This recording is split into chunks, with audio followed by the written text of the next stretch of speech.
Up next on this list of 3 things I expect from each NFL team, we have the Atlanta Falcons, and they are a team that has not made the playoffs since 2017 when they lost in the divisional round to the future Super Bowl champion Philadelphia Eagles in a 15-10 game. Their record since 2018 has not been so good, 18-30. They cleaned house, got rid of Dan Quinn, the head coach, Dirk Cutter, the offensive coordinator, and Raheem Morris, who was their defensive coordinator / interim head coach, left for the LA Rams to be their defensive coordinator. So Dan Quinn had been there since 2015, which is kind of a long time for how long coaches last in the NFL these days, honestly. But they now go with Arthur Smith, the former offensive coordinator. He was a tight ends coach for the Tennessee Titans, had plenty of success the past year and a half since Ryan Tannehill took over as quarterback for that team. Matt Ryan still remains. Kyle Pitts was the 4th overall pick. Julio Jones is still on the roster at the moment. He's in a bunch of trade talks. We'll find out. Maybe the Patriots get him. Maybe he stays. But I do feel like if the Falcons were to trade Julio, this would be the best time because now he's 32 years old. He just missed 7 games last year. The guy's had some injuries over his career. He's been healthy for the most part, but has had a bunch of injuries week to week, and he does play through them. But I feel like now at 32, this is the last chance really to get a good haul for Julio Jones. Maybe you get a first round pick, maybe you get a 2 and a 4 and some other player. I have no idea. But if Julio comes out next year and doesn't stay healthy or just has a down year, you're not going to get nearly as much for him as you would right now. So the Falcons have to make that decision.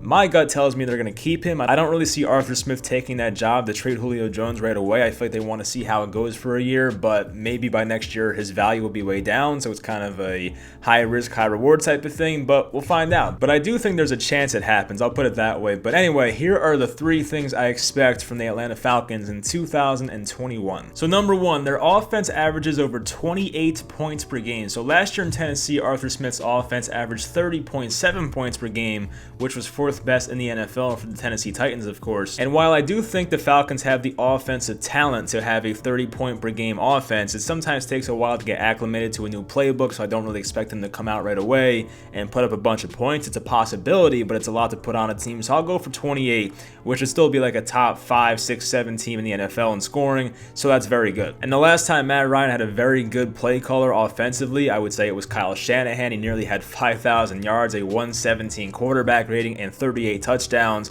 which was year 2 of that system for him. And Arthur Smith arguably turned Ryan Tannehill into a top 10 quarterback in the league the past year and a half, which if you go back in time 2 years ago when Tannehill was a Miami Dolphin, you would probably think there's no chance in hell that guy's going to be a top 10 quarterback, but this guy found a way to do it. I know he had a good team around him. I know they had Derrick Henry, Corey Davis, A.J. Brown, all those guys, but still, it was very impressive. He had almost 4,000 yards last year, 33 touchdowns to 7 interceptions, and a 106 quarterback rating. I feel like Ryan Tannehill is very good, but Matt Ryan's better. So if you can get those numbers out of Tannehill, I feel like Matt Ryan with these weapons can do somewhat better maybe. I mean, we'll find out, of course, but it is possible. And I do have much respect for the Titans' offensive talent, whether it's, Tannehill, Derrick Henry, A.J. Brown, Corey Davis, Taylor Lewan, Roger Saffold, other guys there. But the Falcons have Matt Ryan, Julio Jones, Calvin Ridley, Kyle Pitts, Mike Davis, who I like from Carolina, Jake Matthews, and Chris Lindstrom, and other guys, of course. So that offense is not too shabby itself. I feel like it's pretty comparable in a way. Of course, the Titans have a much better running back,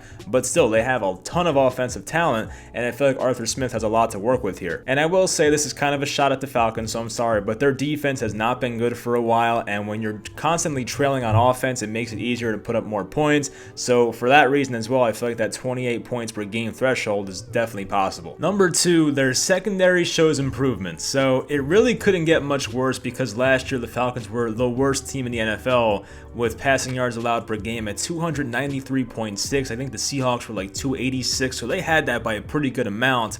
I feel like this year, they may not be good, but they definitely won't be the worst team in the NFL again. I don't see that happening. I like the addition of Richie Grant from UCF. He's a high IQ player, plenty of experience, great ball skills. They signed Deron Harmon, who's a pretty good safety, honestly. He wasn't that bad for Matt Patricia's defense, and a lot of players for that defense did not play well, so he was the one guy, or one of the few guys, who did not play that poorly under Matt Patricia, which is impressive in itself, has experience with the Patriots as well. And A.J. Terrell, who was a first-round pick of the Falcons last year, had an up-and-down down rookie season, but I do expect a lot more consistency out of him in year 2. I like him talent-wise. I feel like he showed enough good things and promising things where that guy could be a cornerback 1 in this league.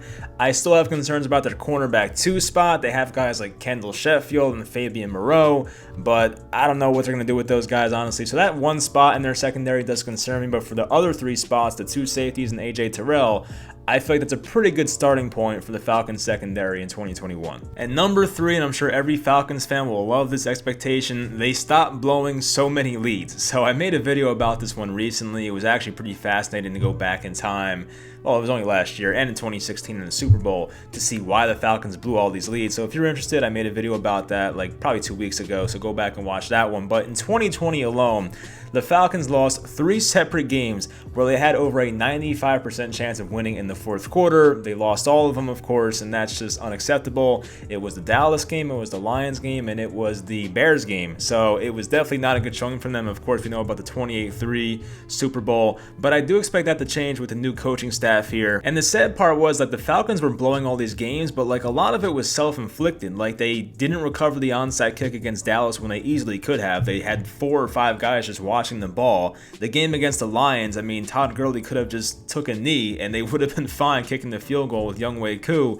And in the one against the Bears, like they had some stupid penalties and they had a terrible defensive call on a 3rd down and 8 when Anthony Miller scored the touchdown. It was just like they sent like an all-out blitz, no safeties, and it was just stupid. So, I mean, they really could have avoided those losses. And I feel like with a new coaching staff and these guys, like I trust Arthur Smith. Dean Pease has been around forever. It feels like he's been around since like the 2007 Patriots, I feel like, but he's been there for a long time. But realistically, the Falcons could have been 6-3 last year going into their week 10 bye. Instead, they were 3-6. It kind of set the tone for the second half. They won 1 game the rest of the season, so it was rough. And I feel like the Falcons could have gotten off to a much better start, but I do trust this coaching staff a lot more. And I don't want to sit here and say Dan Quinn was a bad coach. There were some good things he did. Of course, he went to the Super Bowl and went to the playoffs a couple times, which is impressive. But with that history of blown leads, you sometimes just need to start over again. Even Tom Coughlin, I am a Giants fan, Tom Coughlin, who was a 2-time Super Bowl champion, winning coach, I should say, and the Giants blew so many games in 2015, and he was fired after that season, and the Giants the next year under Ben McAdoo actually closed out a lot of games in 2016, but McAdoo was terrible. But still, like when you change your coach, sometimes that stench of blowing those games kind of wears off a little and you can kind of start fresh, and I feel like that will happen here for Atlanta. And it takes a toll on a franchise to, you know, practice all week, watch game tape, study, all those things, and prepare for a team. You're in the fourth quarter, you have this game wrapped up, it feels like, and then 3 separate times have it taken away from you late in the game. So that has to be very heartbreaking for not only the Falcons players, but the fans as well. So that will do it for this video. I don't know what I expect from the Falcons record-wise. I'll do a video about that stuff in the future, but I feel like there is some promise here with this team. Next video, we have the Buffalo Bills, a very good team. They went to the AFC Championship last year. This should be a good one. Hopefully you guys enjoyed this video. Leave a like and subscribe if you did, and I'll talk to you guys next time.